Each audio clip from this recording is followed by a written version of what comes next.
Hello बच्चों, कैसे हैं आप सब। आई होप कि आप सब बहुत ही बढ़िया होंगे। और आज के वीडियो में हम करने वाले हैं कक्षा 3 हिंदी भाषा भारती के पाठ 3 को, जिसका नाम है श्रवण कुमार। तो आज हम इस पाठ के प्रश्नोत्तर करते हैं। तो यहाँ दिए गए हैं शब्दार्थ। जो कठिन शब्द हैं उनके शब्दों के अर्थ दिए गए हैं, तो आप लोग लिखिए और पढ़िए। ठीक है। आगे है निम्नलिखित प्रश्नों के उत्तर लिखिए। तो प्रश्न क्रमांक 1 है, राजा दशरथ ने श्रवण कुमार को क्या समझकर बाण मारा। तो इसका उत्तर होगा जानवर समझकर। देखिए, इसका उत्तर होगा जानवर समझकर। आगे बढ़ते हैं अगले प्रश्न की ओर बढ़ते हैं। तो प्रश्न नंबर ख है, राजा दशरथ क्यों पछताए। तो इसका उत्तर होगा राजा दशरथ। उत्तर नंबर ख है जो राजा दशरथ क्यों पछताए। तो इसका उत्तर होगा श्रवण कुमार के माता पिता ने पुत्र वियोग में जब अपने प्राण त्याग दिए, तब राजा दशरथ बहुत पछताए। ठीक है, बहुत पछताए। आगे बढ़ते हैं अगले प्रश्न की ओर। बाण लगने के बाद श्रवण कुमार ने राजा दशरथ से क्या कहा। तो इसका उत्तर है श्रवण कुमार ने कहा कि पास में ही मेरे माता पिता बैठे हैं, वे नेत्रहीन हैं, उन्हें प्यास लगी है, उन्हें पानी पिला दें। तो उत्तर नंबर ग है, श्रवण कुमार ने कहा कि पास में ही मेरे माता पिता बैठे हैं, वे नेत्रहीन हैं, उन्हें प्यास लगी है, उन्हें पानी पिला दें। प्रश्न क्रमांक कहा है, श्रवण कुमार के माता पिता ने राजा को क्या शाप दिया। तो इसका उत्तर नंबर घ है, उन्होंने शाप दिया कि जिस प्रकार हम पुत्र वियोग में प्राण त्याग रहे हैं, उसी प्रकार तुम भी पुत्र वियोग में अपने प्राण त्यागोगे। ठीक है। अगला प्रश्न है, श्रवण कुमार का नाम आज भी आदर से क्यों लिया जाता है। तो इसका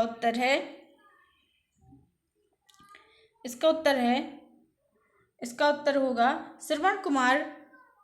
श्रवण कुमार अपने माता पिता के सच्चे सेवक थे। उन्होंने मातृदेवो भव और पितृदेवो भव का पालन किया। ठीक है। बढ़ते हैं अगले प्रश्न की ओर। अगला प्रश्न है, प्रश्न क्रमांक 4 है, श्रवण कुमार ने माता पिता को तीर्थ यात्रा कराने के लिए क्या उपाय किया। तो इसका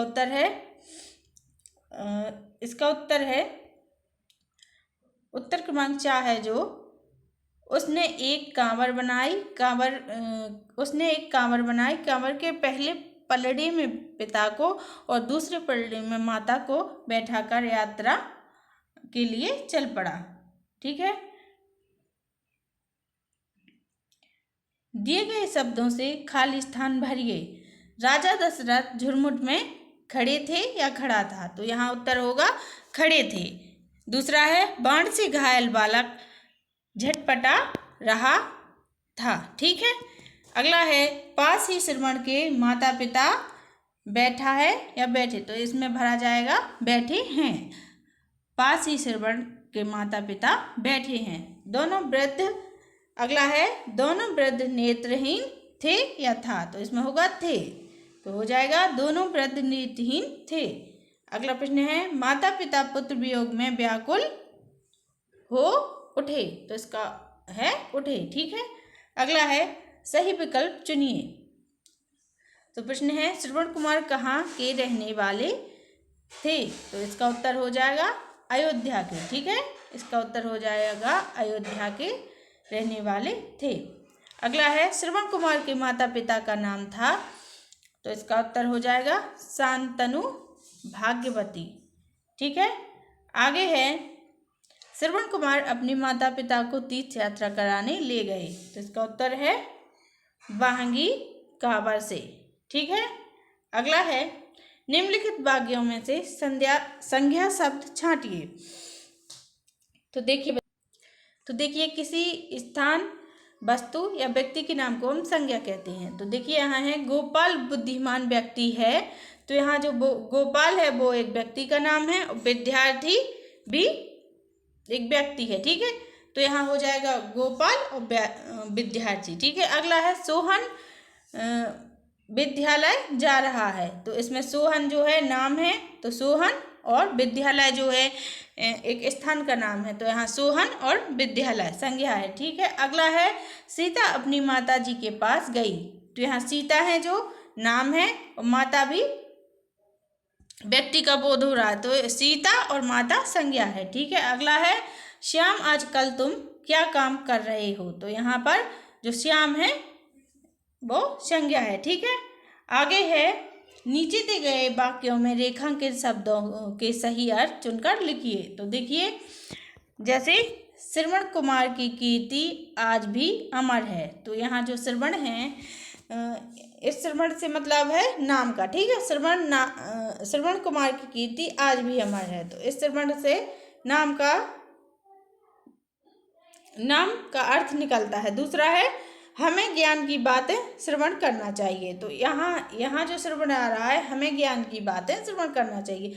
तो यहाँ श्रवण का अर्थ सुनने से मतलब इसका अर्थ सुनने से निकल रहा है। ठीक है, तो यहाँ एक श्रवण से व्यक्ति का नाम का अर्थ निकल रहा है, दूसरे से सुनना। ठीक है, अगला है हमें रात में जल्दी सोना चाहिए। ठीक है, तो इस सोना से हमें निद्रा का अर्थ निकल रहा है, और दूसरा है जो आजकल सोना बहुत महंगा हो गया है, तो इस सोने से धातु का। ठीक है, आगे है दीपक जल उठे, और दूसरा है आंखों में जल भर आया। तो पहले दीपक से है प्रकाशमान का अर्थ निकल रहा है, और दूसरा आंखों में जल भरा है, इससे मतलब है पानी का। ठीक है, आज जाना जरूरी है मगर मैं नहीं जा सकता। ठीक है, और दूसरा है मैंने तालाब में मगर देखा। तो जो आज जाना जरूरी है मगर मैं नहीं जा सकता, इसमें जो मगर है इसमें लेकिन का अर्थ निकल रहा है। ठीक है, आगे है अगला है मैंने तालाब में मगर देखा। तो इसमें जो मगर है, इसमें तालाब में मगर देखा मतलब मगरमच्छ से, इस मगर से मगरमच्छ का अर्थ निकल रहा है। ठीक है, आगे है हिमालय उत्तर दिशा में है, और दूसरा है कक्षा में बच्चों ने पूछे गए प्रश्नों का उत्तर दिया। ठीक है, तो यहाँ जो पहला है हिमालय उत्तर दिशा में है, तो इस उत्तर का अर्थ दिशा से निकल रहा है, और दूसरा जो है कक्षा में बच्चों ने पूछे गए प्रश्नों का उत्तर दिया, तो इस उत्तर का जो अर्थ निकल रहा है वो है जवाब से। ठीक है, आगे चलते हैं। एक से अधिक अर्थ वाले शब्द को अनेकार्थी शब्द कहते हैं। निम्नलिखित शब्दों का उच्चारण कीजिए और लिखिए। तो बच्चों इनको आपको लिखना है और पढ़ना है। ठीक है, आगे है अगला प्रश्न है डब डब नदी से बर्तन में पानी भरते समय ये आवाज आई। नीचे लिखे वाक्यों को ध्यान से पढ़िए, आपस में चर्चा कीजिए और लिखिए। ठीक है, तो यहाँ है बहते पानी की आवाज जैसे, तो बहते पानी की आवाज कैसे होती है? कल कल, झरझर। ठीक है, अगला क्या है? अगला है तेज हवा चलने की आवाजें कैसी होती हैं? सन सन। ठीक है, अगला है तेज वर्षा गिरने की आवाजें झरझर। ओले गिरने की आवाजें कैसी होती हैं? टप टप। अगला है सूखे पत्तों पर चलने की आवाजें कैसी होंगी? चर चर। ठीक है, पाठ में से संज्ञा शब्द चुनकर लिखिए। ठीक है, तो मैंने पहले बताया है आपको व्यक्ति के नाम और वस्तुओं के नाम और स्थान के नाम को हम संज्ञा कहते हैं। ठीक है, तो यहाँ व्यक्तियों के नाम जो हैं क्या है? श्रवण कुमार, शांतनु, भाग्यवती, राजा दशरथ। और वस्तुओं के नाम क्या है? कांवड़, पलड़ा, तीर, बाण। और स्थान का नाम क्या है? अयोध्या। ठीक है, तो आज का वीडियो हम यहीं पर समाप्त करते हैं। अगर आपको वीडियो अच्छी लगी हो तो चैनल को लाइक करें, वीडियो को लाइक करें, चैनल को सब्सक्राइब करें। Thank you, take care. मिलते हैं अगली वीडियो में।